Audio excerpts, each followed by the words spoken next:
Bienvenidos a nuestro canal Una mirada al pasado.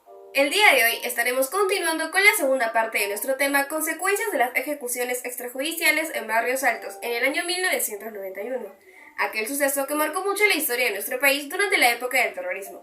Así que si aún no has visto nuestro primer video, te dejamos el link en la descripción. Y sin más preámbulos, continuemos.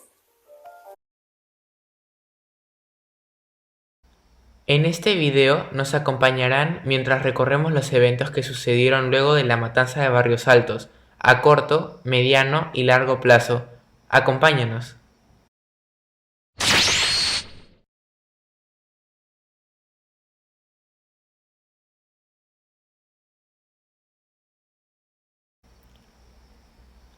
En este video nos acompañarán mientras recorremos los eventos que sucedieron luego de la matanza de Barrios Altos, a corto, mediano y largo plazo.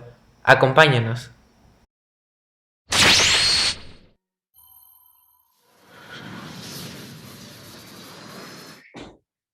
Estamos en 1991, meses después de la matanza de Barrios Altos.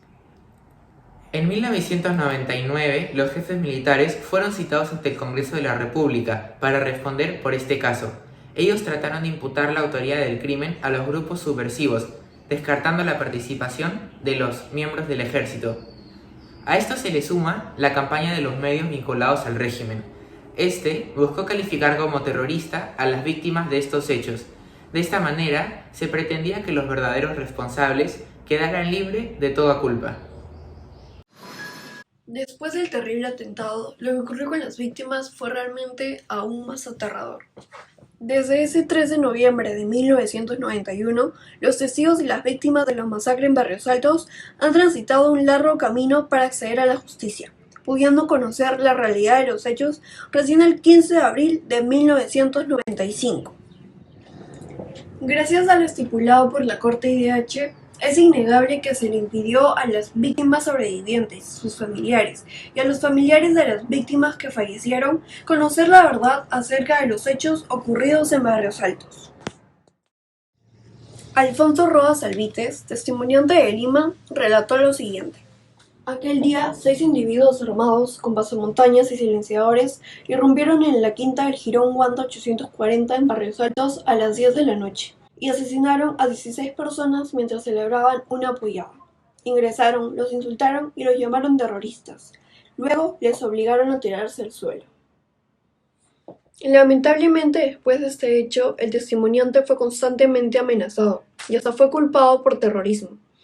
Fue trasladado al penal Castro Castro y cuando salió del penal encontró su hogar destruido. Ante ello pidió únicamente justicia.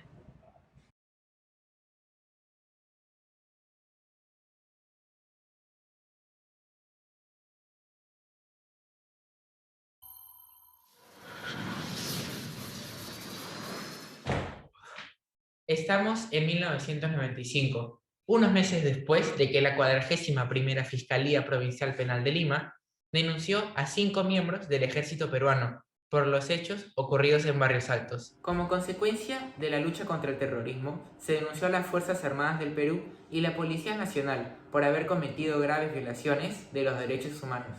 En 1995, casi 4 años después de la matanza de Barrios Altos, el gobierno promulgó 2 leyes de amnistía con el fin de evitar o impedir el juzgamiento de los responsables de graves violaciones a los derechos humanos, ya que se comenzaba a investigar a los funcionarios.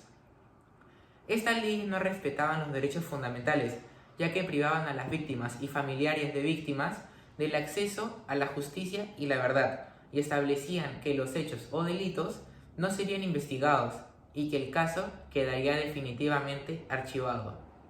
Además, el Poder Judicial y Ejecutivo debían anular los antecedentes penales, policiales o judiciales de los perdonados y deshacer cualquier tipo de medida restrictiva de la libertad y excarcelarlos.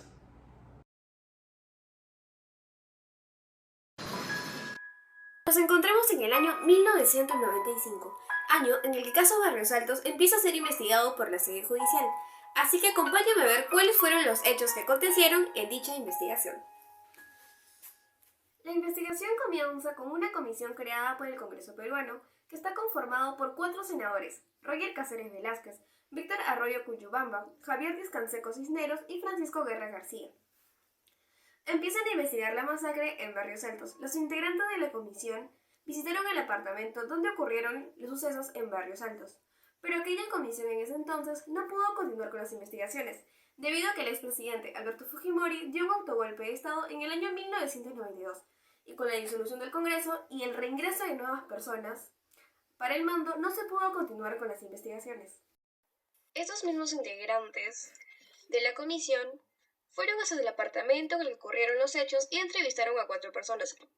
La comisión, sin embargo, no pudo continuar con las investigaciones debido al golpe de Estado que en ese entonces dio el expresidente Alberto Fujimori. Es en el año 1995 donde se vuelve a iniciar una nueva investigación, esta vez a cargo por la jueza Antonia Sequicura. Esta investigación sigue una denuncia entregada por Ana Cecilia Magallanes, una fiscal en Lima.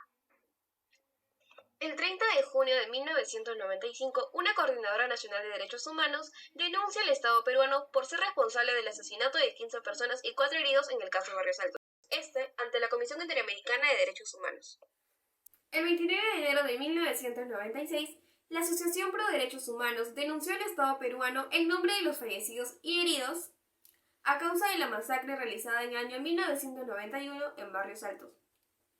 Ante obtener una respuesta negativa que dejara sin efecto las leyes de amnistía, la CIDH decidió someter el caso ante la Corte Interamericana de Derechos Humanos, esto el 10 de mayo del año 2000. Nos encontramos en el año 1995, año donde la Corte Suprema de Justicia intenta rebajar la pena por los hechos ocurridos en Barrios Altos en el año 1991. Por su parte, el Consejo Supremo de Justicia Militar emitió una resolución en la que señaló que los militares denunciados, así como el comandante general del Ejército, Nicolás María Hermoso Ríos, se encontraban bajo la competencia de la justicia militar, por lo que no podían comparecer ante ninguna otra instancia jurisdiccional. En esa misma línea, el Consejo Supremo de Justicia Militar planteó una contienda de competencia ante la Corte Suprema de Justicia de la misma República, a efectos de que el proceso sobre el caso Barrios Altos sea conocido por la justicia militar.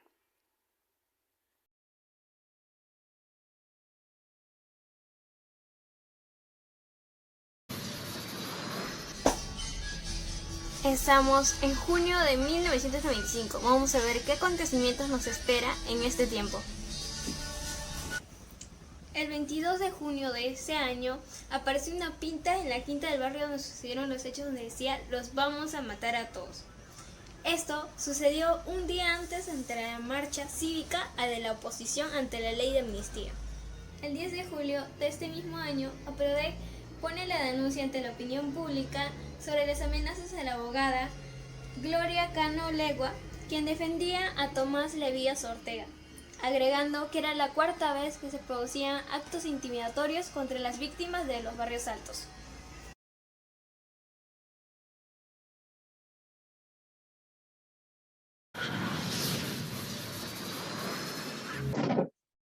Estamos en la Corte Interamericana de Derechos Humanos, 18 de diciembre del 2002. Veamos qué sucesos ocurrieron. En esta fecha se dio sentencia al caso Barrios Altos, donde la CIDH exigió al Estado peruano que reabra la investigación de los hechos, otorgue las reparaciones correspondientes a los familiares de las 15 víctimas fallecidas y a las 4 personas sobrevivientes. Además, pidió que se derogue o anule la ley 26492 y 26479, que otorgaba amnistía a las personas militares, policiales y civiles involucrados. Fue el 29 de abril del 2002 que la Corte decidió lo siguiente. Primero, admitir el reconocimiento de responsabilidad internacional efectuado por el Estado. Segundo, declarar conforme a los términos del reconocimiento de responsabilidad internacional efectuado por el Estado que éste violó el derecho a la vida, el derecho a la integridad personal y el derecho a las garantías judiciales y protección judicial, de acuerdo a los artículos 4, 5, 8 y 25 de la Convención Americana sobre Derechos Humanos, respectivamente. Años más tarde, y conforme a lo establecido por la Corte, el Estado se vio obligado a brindar reparaciones hacia las víctimas de la masacre en Barrios Altos y realizó un reconocimiento de responsabilidad internacional, el cual fue finalmente aceptado por la Corte IDH.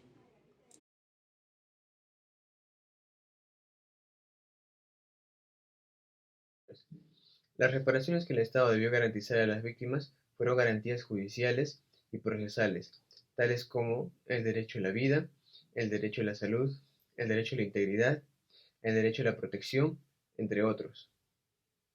El Estado debió pagar la suma de $175.000 a las personas sobrevivientes y a sus familiares, y la suma de $250.000 para las familias de las personas fallecidas. Además, el Estado debió garantizar a las víctimas y a las familiares de las víctimas fallecidas la atención gratuita a los centros de salud para poder tratar algún que otro mal, trauma psicológico, lesión, entre otros. También debió garantizar el acceso a la educación a las familiares y a los hijos de las víctimas que fallecieron, dándoles materiales de estudio, becas y posibles créditos educativos para su educación. También el Estado debió publicar y comunicar los sucesos ocurridos por la matanza de Barrios Altos y pedir perdón en todos los medios de comunicación correspondientes de televisión, radio y periódico.